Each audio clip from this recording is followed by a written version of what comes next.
Sok serang balik Jokowi, Anies KO dituampol Ganjar dan Mahfud MD.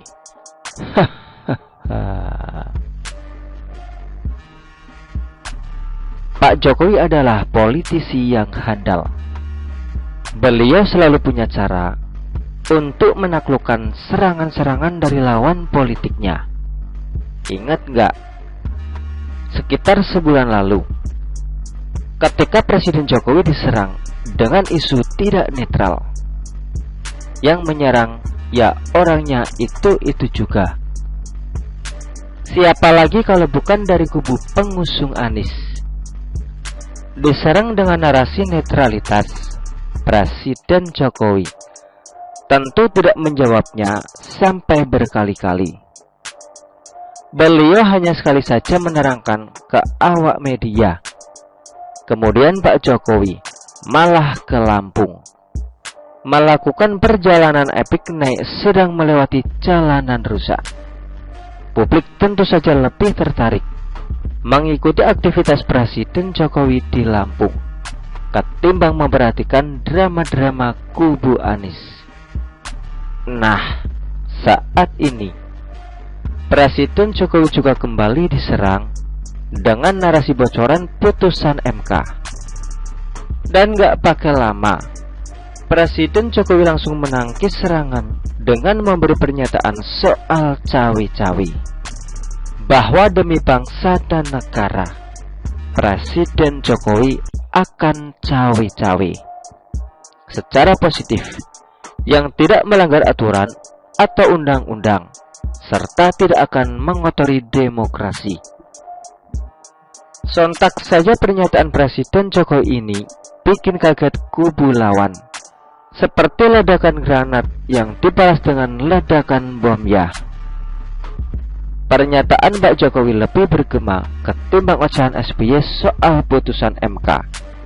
Mau gak mau, para lawan politik pun terbawa untuk mengomentari pernyataan Presiden Jokowi. Para buzzer pun dikerahkan di medsos untuk menyerang soal cawe-cawe ini. Tentu saja nggak mempan, lawang rekam jejak SBY malah terungkap lagi bahwa dulu di era SBY dia juga cawe-cawe. Berita-berita tahun 2014 pun kembali beredar. Bagaimana dulu SBY mengajukan syarat kepada pasangan Prabowo dengan Hatta jika menghendaki dukungannya. Screenshot berita-berita ini dijadikan meme oleh netizen dan beredar viral ya, mengungkap aib lama. Nah, Anies gak ketinggalan dong, ikut pula memberikan tanggapan. Anies mengaku menerima banyak ungkapan kekhawatiran soal cawe-cawe ini.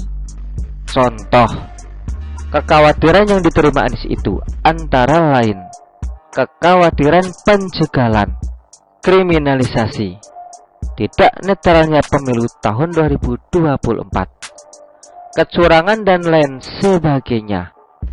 Itu yang khawatir orang lain atau sebenarnya Anies sendiri?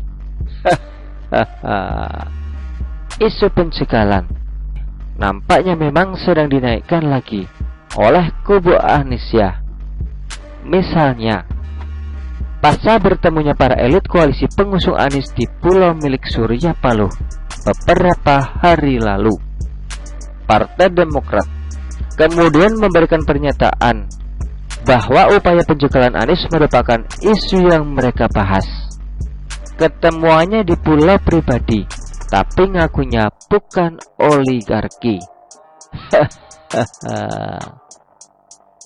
Nah, katanya Partai Demokrat di pulau itu dibahas adanya indikasi bahwa penguasa akan melakukan segala cara untuk membuat baca pres Anies Baswedan tidak berlayar, alias batalnya pres. Upaya ini dilakukan dengan cara apapun termasuk mengganggu 3 partai politik pendukung Anies. Soal pencegahan Anies ini sebenarnya sudah dibantah dengan telak oleh Partai Garuda pada pertengahan Mei lalu. Ini saya kira penting untuk diketahui publik, karena Wakil Ketua Umum Partai Garuda, Teddy Kusnaidi, memberikan pemaparan yang sangat jelas dan logis ya.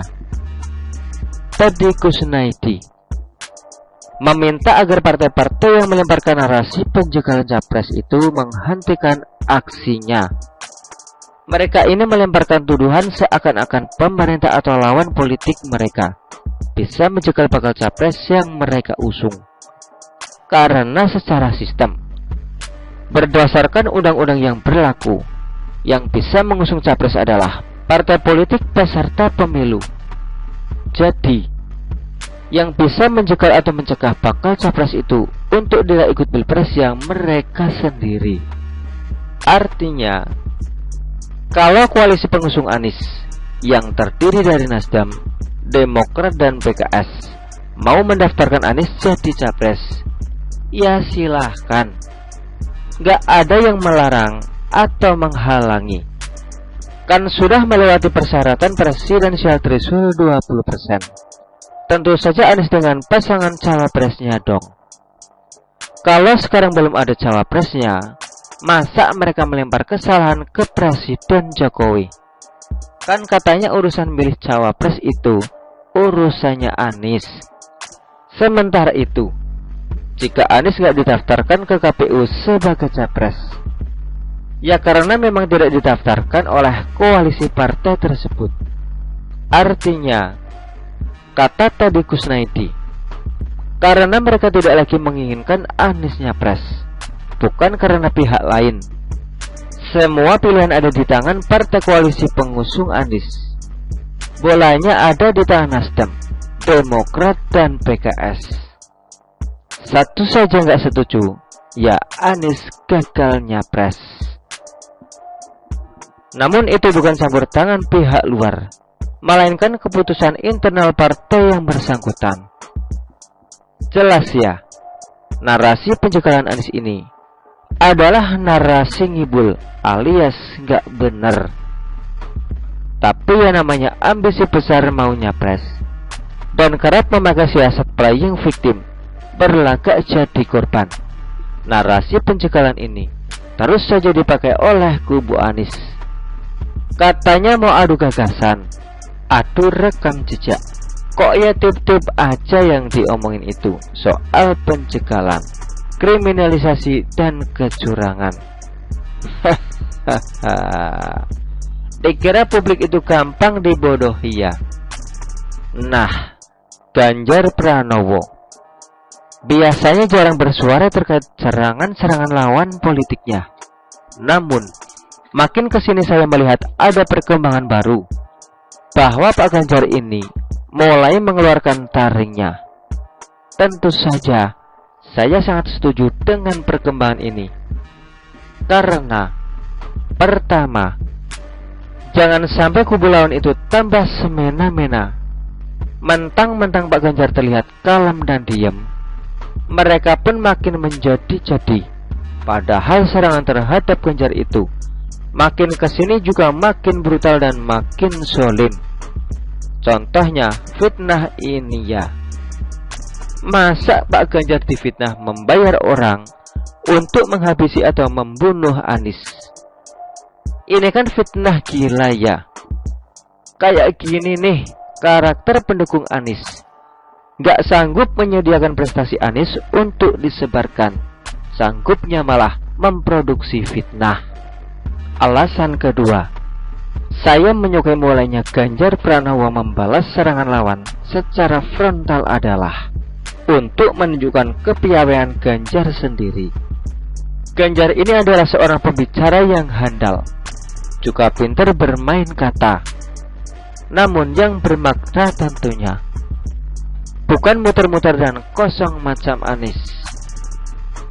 Nah, apa kata Ganjar menanggapi ocehan panjang Anies soal cawe-cawe?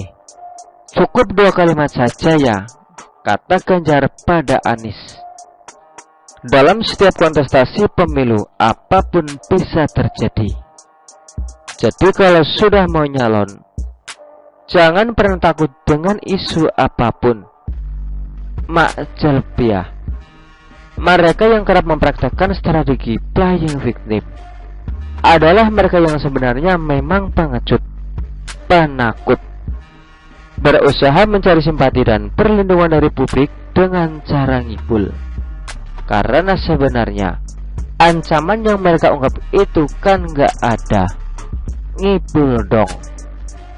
Tak hanya Ganjar, Menko Polhukam Mahfud MD juga ikut membantah kekhawatiran yang dinyatakan Anies itu.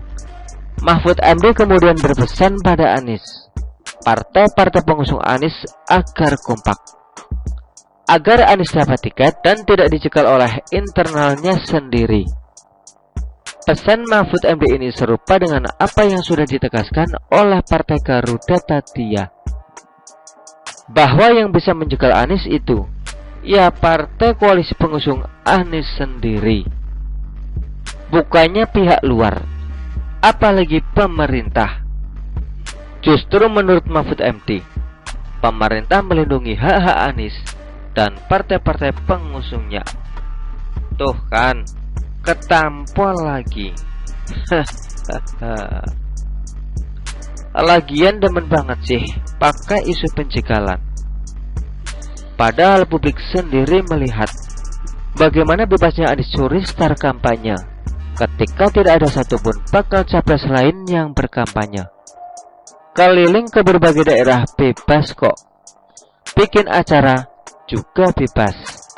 Siapa yang cegal? Kenapa ketika ada dua baca pres lain, Anies malah terlihat ciut? Atau sebenarnya memang sudah ciut karena takut gak jadinya pres ya? Kura-kura memang juara. Begitulah kura-kura. Artikel ini diambil oleh siwa.com dan ditulis oleh Nina Nur. Bagaimana menurut Anda?